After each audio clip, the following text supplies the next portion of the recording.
Hello everyone, welcome to another video. आज हम जानेंगे कुछ ऐसे फैक्ट जो आपने पहले कभी नहीं सुने होंगे। क्या आपको लगता है कि आप टाइटैनिक की पूरी कहानी जानते हैं? एक ऐसा जहाज जिसे अनसिंकेबल कहा गया, वो अपने पहले ही सफर में डूब गया।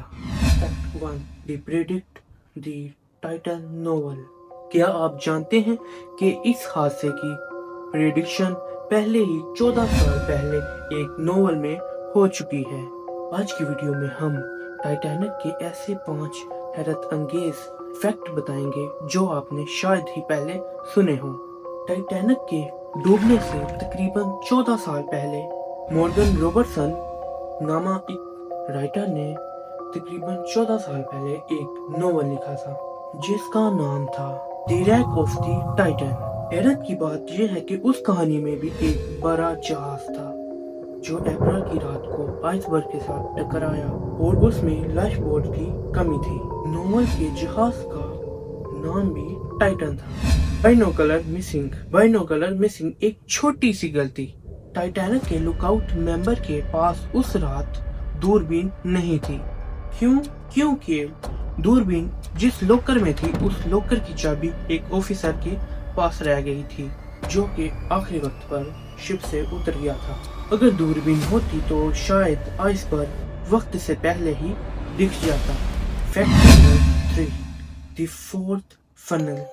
सिर्फ दिखावे के लिए आपने टाइटैनिक की पिक्चर में 4 फनल, 4 बड़ी चिमनी देखी होंगी, लेकिन सच ये है कि सिर्फ 3 फनल काम करती थी। चौथा फनल सिर्फ और सिर्फ जहाज को ग्रैंड और पावरफुल दिखाने के लिए था।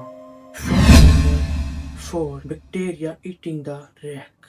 टाइटैनिक का मलबा रैक समुद्र की तह में तेजी से खत्म हो रहा था।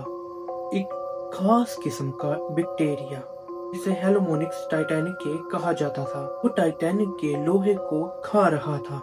एक्सपर्ट का मानना है कि 2030 में टाइटैनिक का पूरा मलबा गायब हो जाएगा। Fact number 5, the musician. आखिरी वक्त तक ये सीन मूवी में भी दिखाया गया है, लेकिन ये एक रियल फैक्ट है। टाइटैनिक के म्यूजिशियन ने जहाज डूबते वक्त भी म्यूजिक बजाना बंद नहीं किया था ताकि मुसाफिर पैसेंजर पुरसकून रहें। हालांकि वो जानते थे कि उनकी मौत भी करीब है। टाइटैनिक सिर्फ एक जहाज नहीं बल्कि एक सबक है कि कोई इंसान भी कुदरत से बड़ा नहीं हो सकता। अगर आपको ये फैक्ट पसंद आया तो वीडियो को लाइक करें और चैनल को सब्सक्राइब करना मत भूलें। मुलाकात होगी अगली मिस्ट्री वीडियो में। तब तक के लिए गुड बाय। जाते जाते एक अच्छा सा कमेंट लाजमी करके जाना।